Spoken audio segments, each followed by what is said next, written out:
नमस्कार दोस्तों, आप सभी का हमारे चैनल देवी कृपा में एक बार फिर से स्वागत है। आप सभी को नवरात्रि की ढेर सारी शुभकामनाएं। माता रानी आप लोगों के जीवन में खुशियां लाए और आप सभी की साधना और नवरात्रि के व्रत को सफल करे।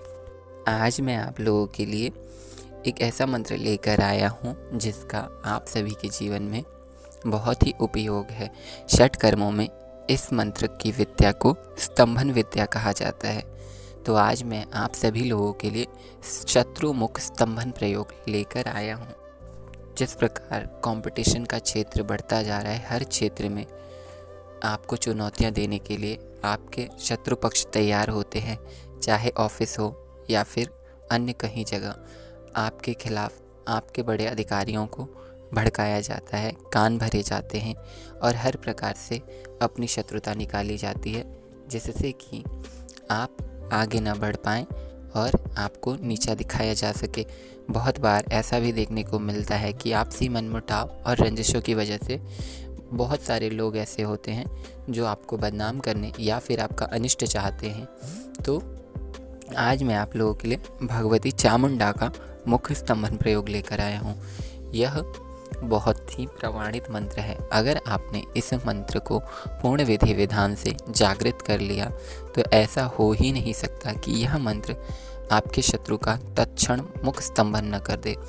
इसका प्रयोग भी अत्यंत ही सरल है और इसको जागृत करने के लिए इस मंत्र का आपको केवल 3 लाख जाप करना होगा। कभी भी बिना किसी बड़े कारण के षट कर्मों का प्रयोग किसी पर भी नहीं करना चाहिए। स्तंभन की अधिष्ठात्री देवी भगवती जगदम्बा पीताम्बरा बंगलामुखी को माना जाता है। जिस प्रकार से आपने देखा होगा कि उनके चित्र में माता स्वयं शत्रु के जिह्वा को ही सर्वप्रथम पकड़ लेती हैं, इसलिए उन्हें स्तंभन की अधिष्ठात्री देवी माना जाता है। इस मंत्र को जागृत कर लेने के पश्चात कभी भी आपका शत्रु आपके विपक्ष में नहीं बोल पाएगा। अगर वह कभी भी प्रयास करता है तो स्वतः ही उसकी वाणी, उसकी जिह्वा स्तंभित हो जाएगी। उसके मुख से आपके खिलाफ शब्द ही नहीं फूट पड़ते। इसलिए इस मंत्र को अत्यंत ही दुर्लभ माना जाता है, परंतु इसमें अत्यंत ही सावधानी पूर्वक करना चाहिए, क्योंकि मैंने पूर्व में ही बता दिया है कि अगर आप इसका प्रयोग किसी निर्दोष व्यक्ति पर करेंगे तो आपको इसका अत्यंत ही भयंकर परिणाम देखने को मिलेगा। स्वयं भगवती चामुंडा इस मंत्र के मूल शक्ति के रूप में मानी जाती हैं। अगर आपने बिना किसी कारणवश किसी पर यह प्रयोग कर दिया तो हो सकता है आपके साथ कोई अप्रिय घटना घट जाए, आपकी स्वयं की वाणी चली जाए। इसलिए इस बातों का ध्यान रखते हुए ही इन मंत्रों का प्रयोग विपत्ति काल में ही करना उचित होता है। चलिए शुरू करते हैं हम लोग इस साधना के विधान को। इस मंत्र की साधना आपको किसी भी एकांत नदी के तट पर लाल आसन पर लाल वस्त्र पहनकर संस्कारित रुद्राक्ष की माला से रात्रि 8 अथवा 9 बजे के बाद से शुरू करना है।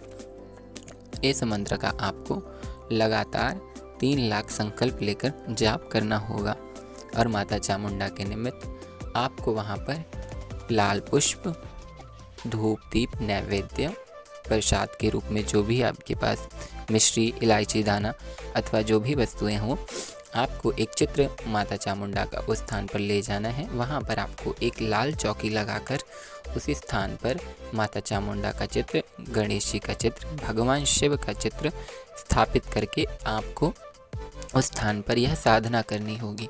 उससे पूर्व जो हमने अपने पुराने वीडियो में रक्षा मंत्र दिया है, उसमें से आप कोई भी रक्षा मंत्र सिद्ध कर लें, क्योंकि अक्सर ऐसा देखा गया है कि किसी निर्जन एकांत स्थान पर जब कोई व्यक्ति साधना उपासना के लिए जाता है तो वहाँ की शक्तियाँ, भूत प्रेत पिशाच, यक्ष आदि इत्यादि जो भी शक्तियाँ होती हैं वह व्यवधान उत्पन्न करने की कोशिश करती हैं। तो आपको रक्षा मंत्र लगाकर ही ऐसी साधनाओं को करना चाहिए, ताकि आपकी साधनाओं में कोई व्यवधान न हो और निर्विघ्नतापूर्वक आपकी साधना सफल हो सके। जब आपका यह मंत्र जाप पूर्ण हो जाए तब आपको इस मंत्र का दशांश हवन आम की लकड़ी पर घी से कर लेना है और पूर्णाहुति में आपको एक नारियल को लाकर उस नारियल के अंदर आपको छेद करके घी, काजू, किशमिश, बादाम भरकर लाल वस्त्र से लपेटकर रक्षा सूत्र उस नारियल पर बांधना है और एक लाल पुष्प के साथ भगवती चामुंडा का ध्यान करते हुए माता को पूर्णाहुति के रूप में आपको यह नारियल समर्पित कर देना है और माता भगवती चामुंडा से यह प्रार्थना करनी होगी कि हे माता भगवती चंड मुंड का वध करने वाली संपूर्ण विश्व में व्याप्त जगदम्बा, मैं आपके इस मंत्र जो कि स्तंभन के कार्यों में प्रयोग किया जाता है उसकी पूर्ण सिद्धि और आपकी पूर्ण कृपा प्राप्ति के लिए यह साधना और हवन किया हूँ। आप मेरे इस मंत्र को पूर्ण रूप से चैतन्य और जागृत करें और जब कभी भी जीवन में मैं इस मंत्र की आपकी आज्ञा से प्रयोग करूं तो मुझे आपकी कृपा और शक्तियों के माध्यम से इस मंत्र का पूर्ण फल प्रभाव देखने को प्राप्त हो। इस साधना को जब आप सर्वप्रथम प्रारंभ करेंगे तो सर्वप्रथम आपको गणेश जी के मंत्रों का एक माला जप कर लेना चाहिए और भगवान शिव के मंत्र पंचाक्षरी का 5 माला अथवा 3 माला अवश्य जाप करें। अगर आप गुरु दीक्षित हैं तो अपने गुरु के सानिध्य में ही यह साधना करें और गुरु मंत्र के जाप के पश्चात ही करें, क्योंकि यह साधना एकांत स्थान में होने वाली साधना है। इसलिए अगर आप इस साधना को करते हैं तो यह साधना आप अपने पूरे सतर्कता और सुरक्षा के साथ अपने गुरु के मार्गदर्शन और नेतृत्व में करें तो यह आपके लिए अत्यंत ही शुभ होगा। जब कभी भी आपको इस मंत्र का प्रयोग करना हो तो पलाश की जड़ लाकर आपको इसी मंत्र के द्वारा 108 बार इस मंत्र से अभिमंत्रित करके अपने जिह्वा के तालू के नीचे रख के जो भी आपका शत्रु है, अगर आप उसके समक्ष जाते हैं तो उसी क्षण उस शत्रु की बोलने की शक्ति नष्ट हो जाती है। अर्थात वह कितना भी प्रयास कर ले, आपके सामने उसके मुख से एक शब्द भी नहीं निकल सकता। भगवती चामुंडा के मंत्र का सामर्थ्य तो आप सभी जानते हैं। और इसी मंत्र का दूसरा एक और प्रयोग होता है कि अर्जुन वृक्ष की छाल तथा जड़ को 21 बार इसी मंत्र से अभिमंत्रित करके अपने मुख में रखने के पश्चात अगर आप जिस किसी भी व्यक्ति के पास जाकर बात करने की कोशिश करेंगे तो उसी समय उसकी वाक शक्ति नष्ट हो जाएगी। यह मंत्र अत्यंत ही तीव्र और शक्तिशाली है और स्वयं परीक्षित मंत्र है, इसलिए हम इस मंत्र को इस वीडियो में नहीं उपलब्ध करवा रहे हैं। अगर किसी व्यक्ति को इस मंत्र की साधना करनी है और अगर उन्हें यह मंत्र प्राप्त करना है तो वो हमें पर्सनल में ईमेल कर सकते हैं।